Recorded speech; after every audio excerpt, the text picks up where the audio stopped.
wanti nuti addunyaa kanarratti beekuu qabna. Dirqama maaliif akka dhufnes beekuu qabna. Maal akka hojjennus beekuu qabna. Maaliif akka hojjennus immoo beekuu qabna. Harka fuudhe jaalatamtootaa fi hordoftoota kabajamtoota keenya jira jirtu fayyaa keessanii. Ani akkuma argitan nagaa fayyaa kooti. Galata Rabbii. Isinis akka nagaa fayyaa taatan abdii guddaan qaba. Egaa maal qabattee dhufteen naan jechuun keessan hin oolu. Haaluma miidiyaa kanarratti waa arginuun waan baay'ee argaa deemna, waan baay'ee laalaa deemna jechuudha. Iji keenya kun tolaas hin laalaa, badaas hin laala. Garuu kan filatu wallaalee jira jechuudha iji keenya. Namni silaa tolaa filata miti. Nuti garuu kan filannuyyuu walii wallaallee jechuudha. Kamtu kamii? Aadaan keenya kamii? Safuun keenya kamii? Duudhaan keenya kamii? Shamarran akkamitti bakka kamitti argamuu qabdi kan jedhu jechuudha. Walumaa galatti kanan irratti haasa'uu dhufe shamarran nuti jechuudha bakka kamitti akka argamuu qabnu jalqaba irratti beekuu qabna.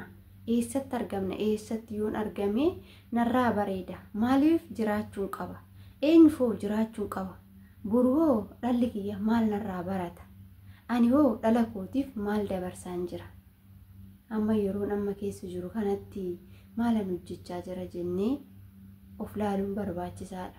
Yeroo ammaa kana jaalalaan kan miidhamanii shamarran hedduun miidhamanii halkanii guyyaa boohaa waan adda addaa ofirraan gahaa jiran kaayyoo ofii dagatan bakka gahuu gahan silaa hanqatanii bakka maatiin isaanii isaan dheennetti yeroo itti argaman hedduu isaaniitu jira. Kanammootu nu yoo isaan irraa maal barannaa gaafa jenne isaan irraa namni kufee kufaatii si barsiisa. Namni kufee kufaatuma si barsiisa. Shamarran akkasiisan laaltee hin badiin obboleettii tiyya ishee reefu gara karaarra jirtu. Shamarran mana ormaa ta'anii biyya namaa ta'anii maallaqi isaanii jaalalaaf jedhanii erganii nyaatamanii booddeerra immoo deebi'anii bo'an. Booddeerra immoo deebi'anii gaabban. Booddeerra immoo jireenyuma ofiitu jibbanii of ajjeesuu barbaadan. Booddeerra immoo waan garagaraa ofirratti raawwatan kanniiniif jechuudha. Isaan kanarraa barannee nuti nama lafaa dhufaan kun of jijjiiruudhaaf maal akka godhuu qabnu beekuu qabna jechuudha. Eenyu faana oolla? Guyyaa kana eenyu taasaa oolla? Eenyu dhaggeeffachaa oolla?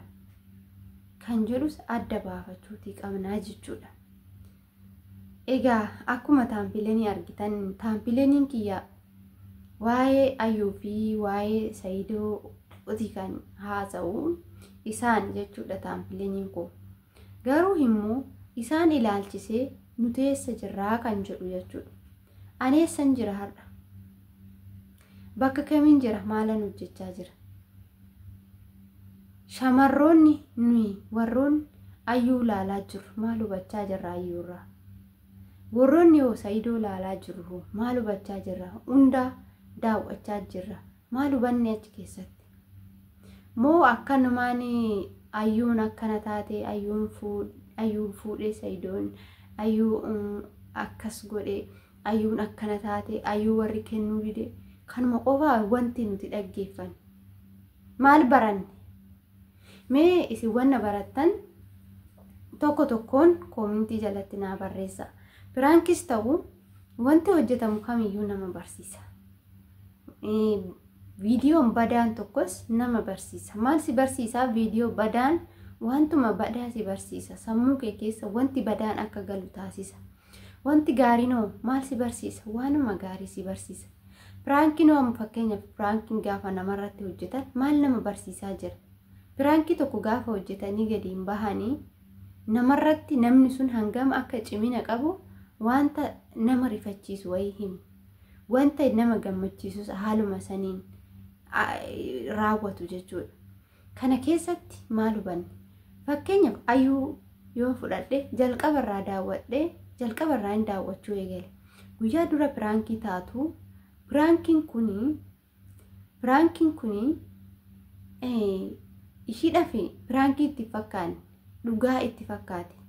Maaliif jalqabuma jaalala isaati waan guddachaa dhufteef waan waliin guddatteef naa ta'a jettee waan amanteef isinii galee ishiin piraankii seene haa jennuuti. Garuu immoo dafanii waan hundatti muddamanii gammaduun waan tokko osoo hin qoratin osoo adda hin baafatin wanti kun na miidhuuf dhufe moo na tolchuuf dhufe, wanti kun haala kamiin natti deemaa jira, ani hoo haala kamiyyuu itti deemin waan kana fiixan bahuu danda'a, akkamittiin fiixan baha, akkamittiin injifadha jettee laaluuf qabdi turte jalqaba duraa. Garuu ishii saniin goone jalqaba irratti waanuma wayii yaada jaalalaa waa sammuu ishii keessa galchitee jirtuu fi wanti kunuyyuu sammuutti ishii hin dhufne. Silaa sammuutti ishii dhufuu qaba ture, yaaduu qabdi ture, duraa duuba laaluu qabdi ture. Boroo maaltu na rakkisa, har'a abbaa maatii heerumaan jira, abbaa manaa namaa heerumaan jira, innis na barbaaduuf dhufe. Gaafuma piraankii taatu san na barbaaduuf dhufe, maal gochuun qaba jettee sammuu ishiitiin mari'achuu qabdi turte. Boruun kuni waan irra ga'u osoo hin beekin nuhi jechuudha. Shamarroonni hedduun boruu keenya nurra waan ga'u osoo hin beekin online dhan isaa ta'u qaaman isaa ta'u namoota nu madaalle wajjin gaafa oollu waanuma nu madaalle keessa gadi buuna jechuudha. Kana yoon jedhu Saidoon ishii hin madaalu jechuu koo osoo hin taane bakka nu hin malle hin dhaabbachuun gaarii miti jechuudha. Inni dhagee piraankii godhe namoota hedduudha jechuudha. Isaan amma piraankii yaa hojjechaa jiran malee barnootaaf hojjechaa jiru. Isinii galee barnoota irraa barachuudhaaf isinii galee barnootaaf. Akkasumas immoo biyya keenya keessatti gabbarri yookaan gabbarri shamarranii jechuudha qaala'ee jira gar malee.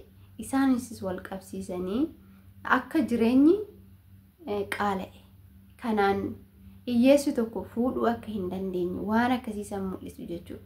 Hiyyeessis akkuma mataa isaatitti bula jechuudha. Garuu hiyyoommanne jedhee namni fuudha dhiise hin jiru, namni heerumas dhiise hin jiru jechuudha. Hangana na gaafatanii osoo hin taane wal mari'atanii akka dandeettii keetitti yoo qabaatte 600 miti miliyoona tokko kaffaluu ni dandeessa jechuudha. Hundumtuu qabeenya irratti hundaa. Shamarran yeroo baay'ee hin muddamna. Maaliif in jarjarra waan jaalannu tokko waa arganne wanti sun akka tasaa ta'ee nu madaaluuf nu qoruuf gaafa nutti dhufu maal nu godha? Nuyi miira gammachuutiin guutamne waan san gaafa fudhannu wanti sun immoo nutti garagaree soba nutti ta'ee nu boochisa jechuudha. Hundi keenyayyuu akkasuma jechuudha. Gaafa waan tokko itti seennu gammachuudhaan itti seenna. Gaafa mooyyuu keessaa bahuun rakkoo nutti ta'e gaafa sanis akkasumatti rakkoo guddaa keessa seenna jechuudha. Rakkoo keessa hin seenneyyuu hin jiru jechuudha. Kanaaf maal jechuun barbaadee walumaa garatti osoo muddamuu baanni. Muddamuu nu hin barbaachisu. Maaliif muddamna? Waan tokko osoo hin qoratiin maaliif itti seenna? Wanti tokko gaafa nuuf dhufe carrumti wayiitu gaafa nuuf bahe maaliif nu bahe jennee yaaduu qabna jechuudha. Carrumti maallaqa argachuu lotorii inni jedhamu sunu gaafa nu bahe itti yaaduu qabna. Maaliif nu bahe lotoriin kun? Maal naa fiduuf? Buur maal eessa nagaa jennee yaaduu qabna. Namni tokkos immoo gaafa waa namaa kennu kennaa wayii maaliif naa kenni laata? Maaliin godheef nama kanaa? Akkamittuyyuu naa kennuu danda'e? Wanti yaanni kun eessaa natti dhufe jennee laaluu qabna. Osoo hin laalin ta'e bakka ani duraayyuu kana yaadaa ture hin jedhamu jechuudha. Maaliif kan jiraachaa jiru jireenya malee qoosa miti jechuudha. Namni kamiyyuu chaalenjii hedduu keessa darbeeti kan bakka barbaadu gahu. Namni hunduyyuu hundi keenya mataa keenyaan wantoota garaa keessa darbinee har'a mul'anne. Tokkoffaa irraa kaanee hanga as geenyu kana hoo callisnee miti. Maatiin keenya callisnee nuffinne. Nutimmoo isaan duuba deemaa hin jirru. Isaan ganneet karaa gadhiisirra deemaa jira. Karuma hin taanirra deemaa jira. Karaa nu madaalleerra deemaa jirra. Maaliif karaa nu madaalleerra deemna? Maaliif bakka nuuf hin malle tokko dhaabban? Bakka nuuf hin malle dhaabbachuu hin qabnu jennee of deebisuutii qabnaa akka kootiitti jechuudha. Of deebisuutii qabna. Sababni isaa yoo of hin deebisne, yoo of hin laalle, waan nu dhufu kana keessatti yoo of hin laalle in kufna jechuudha. Jireenya keenya keessatti yeroo hunda kufaatiitu nu mudata. Ayyuun irraa akkanatti hojjetan Saayidoo fi ayyuun akkanatti hojjetan kun dhugaa isinitti fakkaatina. Dhugaa miti. Garuu waanuma jiru hojjechaa jiru. Waanuma jiru hojjechaa jiru. Isinii galee. Shamarroonni tokkoffaa nama maallaqa qabu ni jaalatu. Nama akkasii kana wajjin bultii ijaarrachuu ni hawwina. Akkasumas immoo waan baay'ee hawwina jechuudha. Waan baay'ee hawwi. Hawwii kanarraa kan ka'e namni tokko gaafuma akkanumaan nutti dhufee sobee jaalala fakkeessee waan biraatiin gaafa nutti dhufu gowwoomnee waan qabnu hunda maallaqa keenyas, onnee keenyas, jireenya keenyas waan hundumaa itti kennineetoo deemna jechuudha. Kuni maalinni kufaatii hedduudhaan nu gaha jechuudha. Waan hedduu kufaatii guddaadhaan nu saaxila. Kanaafuu obboleewwan koo oduu siinti guddisuuf osoo hin ta'in gorsuma akka nuuf taatufi. Gorsa xixiishuu tanatti yoo fayyadamne borumooyyuu nama guddaa taana. Borumooyyuu iddoo guddaa geenya jechuudha.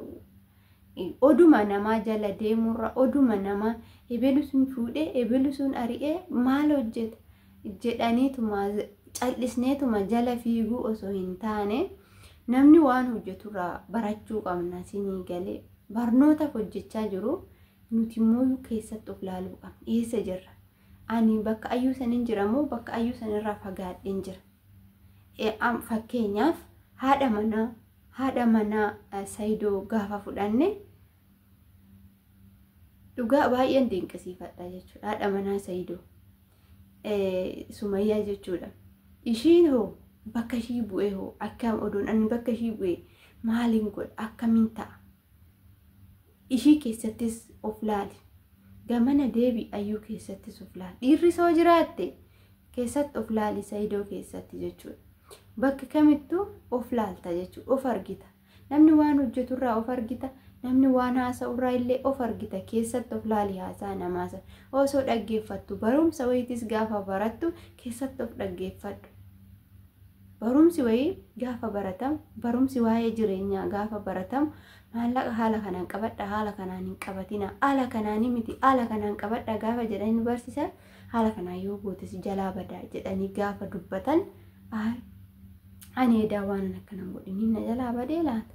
Ani waan akkanan godhin na jalaa bade, amma booda akkas gochuu qaba jedhanii yaadu.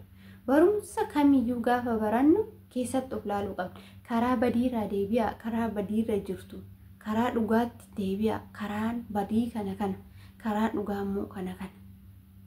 Gaafa karaa badaarra jirta ta'e, ati maal taate keessatti of laalaa jirta waan ta'eef hin deebita jechuudha. Hin deebine keessatti karaa san keessatti of laallaa jechuudha. Nutis akkas ta'uu qabna, barachuu qabna. Waan laallu hundarraa barachuu qabna. Mana keessa jiraannu irraa barachuu qabna. Maal hojjechuu qabna? Gaafa biyya keenya gallee akkamitti jiraachuu qabna? Maal hojjechuu qabna? Yeruma hunda biyya ormaa deemnee biyyuma ormaatti deebi'uu qabna? Moo hojjetannee gallee waan hojjechuu qabnu biyya keenya jiraachuu qabna? Waan hojjetannee biyya keenya keessatti hojii uumachuu dandeenya? Hin dandeenyu. Maal hojjechuu dandeenya gaafa galle? Kanallee yaaduun barbaachisaadha. Gaafa bultii ijaarradhe hoo bultii kiyya keessatti maaltu na barbaachisa? Kana baradhaa. Callisneetuma yoo nama jala fiigaa baanee waggaa 5, waggaa 6, waggaa 2, waggaa 3 as teenyee gallee ammallee biyyuma ormaa kanatti as deebina jechuudha. Hawwinee biyyuma ormaa hawwina. Maaliif hin laalle malee waan san hin baranne jechuudha. Waan laallee waan ijaan laalle malee sammuu keenyatti hin baranne, namni akkamitti akka jiraachaa jiru hin baranne, naannoo waan laalturraa miidiyaarraa waa hin baranne akkamitti of baruu dandeessa? akkaataa itti of bartu barbaaddachuu sirra jiraata jechuudha.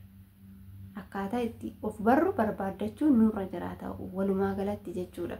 Yoo naasu immoo ebeluu nama tokkoon jechaa hin jiru. Ati jechuun ana jechuudha. Siinii galee kana keessatti of laallee jireenya keenya keessatti of laallee deemuu qabna. Namumti tokko waan tokko hojjeteef piraankii hojjeteef waan barbaade hojjeteef jala fiigne hafarsuu hin qabnu. Taariitti warra YouTube hojjetuu fi nuyi fakkeenyaaf ofumarraa kaasee gabaa nuuf ta'uu danda'a. Amma ho'a kana namni ilaaluu danda'a. Garuu maaluma irraa baranna?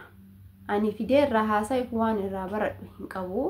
Waan irraa namni na barsiisu tokko yaada yoon irratti kennadhe yaadni kiyya sun naaf ta'a. Yaadni ani baasu nama hunda gammachiisuu dhabuu danda'a, nama hundaaf ta'uu dhabuu danda'a. Ilmi namaa akkuma bifaan garagara ta'e yaadni namaatillee hedduu isaa garagara jechuudha. Baay'isee garagara. Kanaafuu dirqama yaadni namaa kiyya ta'uu hin danda'u, kan namaa sun kiyya ta'uu hin danda'u. Ani kiyyan ibsadha, namni sunis immoo kan isaati ibsata jechuudha. Hunduu mataa. Yeroo hunda oduu jala fiiguu irra nutis waan odeeffamu kana xiinxaluu qabna, hojiirra oolchuu qabna jechuudha. Waan xiinxallesan immoo dafnee hojiirra oolchuu qabnan isiniin jedha. Tarii viidiyoon koo hin dheerate fakkaata. Yoon balleesse namni kaa'in dogoggora, namni gaafa haasaa wal keessa makuu danda'a. Wantoota garaagaraa tarii nama si mufachiisu hordoftoota koo mufachiisuu hin danda'a. Dhiifama guddaa isiniin jecha egaa qophiin kiyya har'aaf qopheeffadhee dhufee kanuma fakkaata jechuudha. Warroonni mana kanaaf subscribe goone subscribe godhaa. Warroonni immoo duraan subscribe gootanii haga har'aatitti nu faana turtanii nu jajjabeessitanii koomentii nu barreessitanii ulfaadhaa isiniin jenna. Akkasumas warroota haaraa share godhuu hin dagatinaa. Egaa nu jajjabeessai. Wal jajjabeessuun immoo aadaa keenya nuuf haa ta'u. Nama jala fiiganii kan nama laaluu qofa osoo hin taane nu hojjenne wanni kun nuuf hin ta'u, nuuf hin madaalu jechuu qabna jechuudha. Hundumti keenya waan namni hojjeturraa laaltee habuu yookaan jaluma deemteetuma koomentii qofa barreessuu irra akkamitti hojjetama jedhamee barachuutu gaariidhaan isiniin jedha. Egaa waan laaltan hundumarraa iyyuu waa baradhaa. Waan isiniin taane dhiisaa, waan isinii ta'u qofa barbaadaa. Wanni isiniin taane nama kuffisaa, wanti namaaf hin taane fuulduratti namaa hin taane tokko har'a laalanii bu'aa hin qabu. Har'a itti fayyadamtee boru waan si fayyadne tokko bu'aa hin qabu jechuudha. Kanaafiyyuu haala saniin itti adeemnu. Waan laallu kana hojiirra oolchinu. Nu fayyada yoo ta'e fudhachuu, nu fayyadu yoo ta'e immoo gannee deemu. Yeroo koomentii illee jechuudha. Wanti sun namaa hin taane taanaan koomentii isiniif hin taane taanaan koomentii badaa hin barreessina. Koomentii badaa hin barreessina jechuudha. Maaliif naaf hin taane taanaan biran darba malee koomentii badaa hin barreessu jechuudha. Yoo natti tole hoo itti fufi haaluma kanaan hojiin kee gaariidha jedhee nama san jajjabeessetiin bira darba jechuudha. Egaa akkasii isinis immoo bakka isinitti tole gorsa kiyya kanarraa fudhachuu, bakka isinitti hin tolle immoo dhiistanii bira darbu. Yoo koomentii naa barreessuu barbaaddan koomentii arrabaatis barreessitan rakkoo miti. Koomentii barbaaddan barreessaa. Gaaruutii immoo waan barreessitan san itti yaadaa barreessa. Sinii galee itti yaadaa nama kanas hubachaa, ofis hubachaa itti yaadaa waan barreessuu qabdan barreessaa isiniin jedha. Iddoon itti dogoggoree ammallee irra deebuudhaan dhiifama. Horaa bulaa.